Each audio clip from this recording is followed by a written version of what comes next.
Fact number 1. Thailand ನಲ್ಲಿ ಇತ್ತೀಚೆಗೆ ಒಂದು ಭಾರಿ ದೊಡ್ಡದಾದ ಡೈನೋಸರ್ ಪಳಿಯುಳಿಕೆ ಸಿಕ್ಕಿದೆ. ವಿಜ್ಞಾನಿಗಳು ಇದನ್ನು ಲಾಸ್ಟ್ ಟೈಟಾನ್ ಅಂತ ಕರೆಯುತ್ತಿದ್ದಾರೆ. ಇದು ಎಷ್ಟು ದೊಡ್ಡದಿತ್ತು ಅಂದರೆ ಸುಮಾರು 9 ಆನೆಗಳಿಗಿಂತ ಭಾರಿ ದೊಡ್ಡದಾಗಿತ್ತು ಅಂತ ಅಂದಾಜಿಸಲಾಗಿದೆ. ಈ ಡೈನೋಸರ್ ಸಸ್ಯಾಹಾರಿ ಜಾತಿಗೆ ಸೇರಿದ್ದಾಗಿದ್ದು ಇದರ ಕುತ್ತಿಗೆ ಮತ್ತು ಬಾಲವೇ 100 ಅಡಿ ಉದ್ದವಿತ್ತು ಎಂದು ಸಂಶೋಧಕರು ಹೇಳಿದ್ದಾರೆ. ಇದು ಜಗತ್ತಿನ ಡೈನೋಸರ್ ಇತಿಹಾಸದಲ್ಲೇ ಅತ್ಯಂತ ಅಪರೂಪದ ಆವಿಷ್ಕಾರವಾಗಿದೆ. Fact number 2.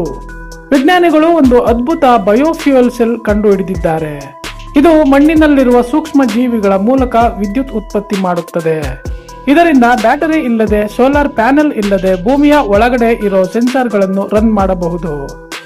ಈ ತಂತ್ರಜ್ಞಾನದಿಂದ ಭವಿಷ್ಯದಲ್ಲಿ ರೈತರು ತಮ್ಮ ಜಮೀನಿನ ಮಣ್ಣಿನ ತೇವಾಂಶ ಮತ್ತು ಆರೋಗ್ಯವನ್ನು ಪರೀಕ್ಷಿಸುವ ಸೆನ್ಸಾರ್ಗಳಿಗೆ ತಾವಾಗಿಯೇ ಕರೆಂಟ್ ಸಿಗುವಂತೆ ಮಾಡಬಹುದು. ಇದು ನೈಸರ್ಗಿಕ ಹಾಗೂ ಯಾವುದೇ ಮಾಲಿನ್ಯ ಉಂಟು ಮಾಡದ ಕ್ಲೀನ್ ಎನರ್ಜಿ ಆಗಿದೆ. Fact number 3. ಒಂದು ದೊಡ್ಡದಾದ ಆಸ್ಟರಾಯ್ಡ್ 2026 J2 ಇವತ್ತು ಭೂಮಿಯ ಬಲೆ ಹತ್ತಿರದಲ್ಲಿ ಹಾದು ಹೋಗುತ್ತದೆ. ವಿಶೇಷ ಅಂದರೆ ಇದನ್ನು ಆಕಾಶ ವಿಜ್ಞಾನಿಗಳು ದರ್ಶಿಸಿದ್ದು ಮೇ 10ರಂದು ಮಾತ್ರ, ಅಂದರೆ ಕೇವಲ 9 ದಿನಗಳ ಹಿಂದೆ. ಇದು ಭೂಮಿಗೆ ಯಾವುದೇ ಅಪಾಯವನ್ನು ಉಂಟು ಮಾಡುವುದಿಲ್ಲ ಎಂದು ನಾಸಾ ವಿಜ್ಞಾನಿಗಳು ಸ್ಪಷ್ಟಪಡಿಸಿದ್ದಾರೆ. ಆದರೆ ಇಷ್ಟು ದೊಡ್ಡ ಆಕಾಶಕಾಯ ನಮಗೆ ಕೇವಲ 9 ದಿನ ಮುಂಚಿತವಾಗಿ ಪತ್ತೆಯಾಗಿದ್ದು ವಿಜ್ಞಾನಿಗಳಲ್ಲಿ ತೀವ್ರ ಕುತೂಹಲ ಮೂಡಿಸಿದೆ. Fact number 4.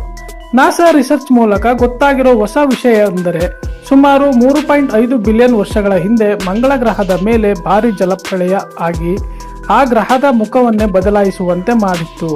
ಅಲ್ಲಿನ ದೊಡ್ಡ ಕಣಿವೆಗಳು ಮತ್ತು ಹಳ್ಳಗಳು ಕೇವಲ ನದಿಗಳಿಂದ ಆಗಿದ್ದಲ್ಲ, ಬದಲಿಗೆ ಭೂಮಿಯ ಮೇಲಿನ ಅತಿ ದೊಡ್ಡ ಪ್ರವಾಹಗಳಿಗಿಂತ 100 ಪಟ್ಟು ವೇಗದ ಪ್ರವಾಹದಿಂದ ಸೃಷ್ಟಿಯಾಗಿದ್ದು ಎಂದು ತಿಳಿದು ಬಂದಿದೆ. ಇದು ಮಂಗಳ ಗ್ರಹದಲ್ಲಿ ಜೀವ ಸಂಕುಲ ಇತ್ತೆ ಎಂಬ ಸಂಶೋಧನೆಗೆ ಹೊಸ ದಾರಿ ಮಾಡಿಕೊಟ್ಟಿದೆ. Fact number 5. ಅಲಾಸ್ಕಾ ಕಾರ್ಯ 2 ಮೈಲಿ ಆಳದಲ್ಲಿ ಸಿಕ್ಕ ಒಂದು ರಹಸ್ಯಮಯ ಗೋಲ್ಡನ್ ಅರ್ಬ್ ವಿಜ್ಞಾನಿಗಳನ್ನು ತುಂಬಾ ವರ್ಷಗಳಿಂದ ಕಾಡುತ್ತಿತ್ತು. ಕೊನೆಗೂ ಅದು ಒಂದು ವಿಶೇಷವಾದ ಆಳ ಸಮುದ್ರದ ಜೀವಿಯ ಮೊಟ್ಟೆಯ ಕವಚ ಅಂತ ಇವತ್ತು ಕನ್ಫರ್ಮ್ ಮಾಡಿದ್ದಾರೆ. ಸಮುದ್ರದ ಅತ್ಯಂತ ಕತ್ತಲೆಯಾದ ಆಳದಲ್ಲಿ ಈ ಗೋಳವು ಚಿನ್ನದ ಬಣ್ಣದಲ್ಲಿ ಮಿನುಗುತ್ತಿರುವುದು ಎಲ್ಲರನ್ನೂ ಆಶ್ಚರ್ಯಚಕಿತರನ್ನಾಗಿ ಮಾಡಿತ್ತು. ಇದು ಸಾಗರದ ಆಳದಲ್ಲಿ ಇನ್ನೂ ನಮಗೆ ತಿಳಿಯದ ಎಷ್ಟೋ ವಿಚಿತ್ರ ಜೀವಿಗಳಿವೆ ಎಂಬುದಕ್ಕೆ ಸಾಕ್ಷಿಯಾಗಿದೆ. Fact number 6. ಕೇಂಬ್ರಿಡ್ಜ್ ವಿಶ್ವವಿದ್ಯಾಲಯದ ವಿಜ್ಞಾನಿಗಳು ಇದುವರೆಗೆ ಅಸಾಧ್ಯ ಅಂದುಕೊಂಡಿದ್ದ ಒಂದು ತಂತ್ರಜ್ಞಾನವನ್ನು ರೆಡಿ ಮಾಡಿದ್ದಾರೆ. ಇನ್ಸುಲೇಟಿಂಗ್ ನ್ಯಾನೋ ಪಾರ್ಟಿಕಲ್ಸ್ ಮೂಲಕ ಹೊಸದಾದ LED ತಯಾರಿಸಿದ್ದಾರೆ. ಇದು ಮುಂದಿನ ದಿನಗಳಲ್ಲಿ ಡಿಸ್ಪ್ಲೇ ತಂತ್ರಜ್ಞಾನವನ್ನೇ ಬದಲಾಯಿಸುವ ಶಕ್ತಿ ಹೊಂದಿದೆ. ಈ LEDಗಳು ಈಗ ಇರುವ ಸ್ಕ್ರೀನ್ಗಳಿಗಿಂತ 10 ಪಟ್ಟು ಹೆಚ್ಚು ಬ್ರೈಟ್ನೆಸ್ ನೀಡುತ್ತವೆ ಮತ್ತು ಅತಿ ಕಡಿಮೆ ಬ್ಯಾಟರಿ ಬಳಕೆಯನ್ನಷ್ಟೇ ಮಾಡುತ್ತವೆ. ಇದರಿಂದ ಮೊಬೈಲ್ ಮತ್ತು ಟಿವಿಗಳ ಬ್ಯಾಟರಿ ಲೈಫ್ 50%ಕ್ಕಿಂತ ಹೆಚ್ಚಾಗಲಿದೆ. Fact number 7. ಬಾಹ್ಯಾಕಾಶದ ಅತ್ಯಂತ ದೂರದ ಪ್ರದೇಶದಲ್ಲಿ ಆಗಾಗ ರಹಸ್ಯಮಯ ಬ್ಲೂ ಫ್ಲಾಶಸ್ ಕಾಣಿಸುತ್ತಿದ್ದವು. ಇದು ಭಾರಿ ದೊಡ್ಡದಾದ ಬ್ಲಾಕ್ ಹೋಲ್ ಮತ್ತು ಒಂದು ನಕ್ಷತ್ರ ಒಂದಕ್ಕೊಂದು ಡಿಕ್ಕಿ ಹೊಡೆದಾಗ ಆಗುವ ವಿಸ್ಫೋಟ ಅಂತ ಹೊಸ ಸ್ಟಡಿ ಮೂಲಕ ಗೊತ್ತಾಗಿದೆ. ಬ್ಲಾಕ್ ಹೋಲ್ ತನ್ನ ಅತಿ ದೊಡ್ಡ ಗುರುತ್ವಾಕರ್ಷಣೆಯಿಂದ ಆ ನಕ್ಷತ್ರವನ್ನು ತನ್ನ ಕಡೆಗೆ ಎಳೆದುಕೊಂಡು ಸಂಪೂರ್ಣವಾಗಿ ನುಂಗಿ ಹಾಕುವಾಗ ಈ ಬೆಳಕು ಸೃಷ್ಟಿಯಾಗುತ್ತದೆ. ಇದನ್ನು ವಿಜ್ಞಾನಿಗಳು ವಿಶ್ವದ ಅತ್ಯಂತ ಭಯಾನಕ ಬಾಹ್ಯಾಕಾಶ ಘಟನೆ ಎಂದು ಕರೆದಿದ್ದಾರೆ. Fact number 8. ಯುರೋಪ್ನಲ್ಲಿ ಸಿಕ್ಕ ಹಳೆಯ ದವಡೆಯ ಹಲ್ಲನ್ನು ಪರೀಕ್ಷಿಸಿದಾಗ ನಿಯಾಂಡಾರ್ಥಲ್ಸ್ ಅಂದ್ರೆ ಹಳೆಯ ಮಾನವರು ಸಾವಿರಾರು ವರ್ಷಗಳ ಹಿಂದೆ ಡೆಂಟಲ್ ಸರ್ಜರಿ ಮಾಡಿದ್ದರು ಅನ್ನೋ ಅದ್ಭುತ ವಿಷಯ ರುಜುವಾತಾಗಿದೆ. ಸೋಂಕಿಗೆ ಒಳಗಾಗಿದ್ದ ಹಲ್ಲಿನ ಭಾಗವನ್ನು ಅವರು ಆಗಿನ ಕಾಲದ ತೀಕ್ಷ್ಣವಾದ ಕಲ್ಲಿನ ಪರಿಕರಗಳಿಂದ ಕೊರೆದು ತೆಗೆದು ಕ್ಲೀನ್ ಮಾಡಿದ್ದರು. ಇದು ಆಧುನಿಕ ವೈದ್ಯಕೀಯ ವಿಜ್ಞಾನಕ್ಕೂ ಮುನ್ನವೇ ಮಾನವನಿಗೆ ಈ ಜ್ಞಾನ ಇತ್ತು ಎಂಬುದನ್ನು ತೋರಿಸುತ್ತದೆ. Fact number 9. ಸ್ಕಾಟ್ಲೆಂಡ್ನಲ್ಲಿ 5000 ವರ್ಷಕ್ಕೂ ಹಿಂದೆ ಮಾನವರು ತಾವೇ ಕಲ್ಲು ಮತ್ತು ಮರಗಳನ್ನು ಬಳಸಿ ತಯಾರಿಸಿದ ಒಂದು ಕೃತಕ ದ್ವೀಪ ಸಿಕ್ಕಿದೆ.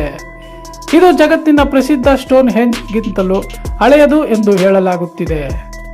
ಈ ದ್ವೀಪಗಳನ್ನು ಆ ಕಾಲದ ಶ್ರೀಮಂತರು ಅಥವಾ ನಾಯಕರು ತಮ್ಮ ರಕ್ಷಣೆಗಾಗಿ ಮತ್ತು ಧಾರ್ಮಿಕ ಪೂಜೆಗಳನ್ನು ಮಾಡಲು ಸಮುದ್ರ ಕೆರೆಯ ಮಧ್ಯೆ ನಿರ್ಮಿಸುತ್ತಿದ್ದರು ಎನ್ನಲಾಗಿದೆ. ಆಗಿನ ಕಾಲದ ಎಂಜಿನಿಯರಿಂಗ್ ಕೌಶಲ್ಯವನ್ನು ಕಂಡು ಇಂದಿನ ವಿಜ್ಞಾನಿಗಳೇ ಬೆರಗಾಗಿದ್ದಾರೆ. Fact number 10. ವಿಜ್ಞಾನಿಗಳು AI ಮೂಲಕ ನಾಯಿ, ಬೆಕ್ಕು ಮತ್ತು ಇತರೆ ಪ್ರಾಣಿಗಳ ಧ್ವನಿಯನ್ನು ಡಿಕೋಡ್ ಮಾಡುತ್ತಿದ್ದಾರೆ. ಮುಂದಿನ ದಿನಗಳಲ್ಲಿ ಪ್ರಾಣಿಗಳು ಏನು ಹೇಳುತ್ತಿವೆ ಅಂತ ನಮಗೆ ಅರ್ಥವಾಗುವ ತರಹ ಮಾಡುವ ಪ್ರಾಜೆಕ್ಟ್ ಬಹಳ ವೇಗವಾಗಿ ನಡೆಯುತ್ತಿದೆ. ಪ್ರಾಣಿಗಳು ಬೇರೆ ಬೇರೆ ಸಂದರ್ಭದಲ್ಲಿ ಹೊರಡಿಸುವ ಶಬ್ದಗಳು ಮತ್ತು ಅವುಗಳ ಮುಖಭಾವನೆಗಳನ್ನು ಎಐ ಅಲ್ಗಾರಿದಮ್ಗಳು ಸೂಕ್ಷ್ಮವಾಗಿ ಅಧ್ಯಯನ ಮಾಡುತ್ತಿವೆ. ಇದರಿಂದ ಶೀಘ್ರದಲ್ಲೇ ಮನುಷ್ಯರು ಮತ್ತು ಪ್ರಾಣಿಗಳ ನಡುವೆ ನೇರ ಸಂಭಾಷಣೆ ಸಾಧ್ಯವಾಗಬಹುದು. ಸ್ನೇಹಿತರೆ, ಈ ಮಾಹಿತಿ ನಿಮಗೆ ಇಷ್ಟವಾಗಿದ್ದರೆ ದಯವಿಟ್ಟು ಲೈಕ್ ಮಾಡಿ, ಶೇರ್ ಮಾಡಿ, ನಮ್ಮ ಚಾನಲ್ಗೆ ಸಬ್ಸ್ಕ್ರೈಬ್ ಮಾಡೋದನ್ನು ಮರೆಯಬೇಡಿ ಅಂತ ಹೇಳ್ತಾ ಈ ವಿಡಿಯೋ ಮುಗಿಸ್ತಾ ಇದೀವಿ. ಧನ್ಯವಾದಗಳು.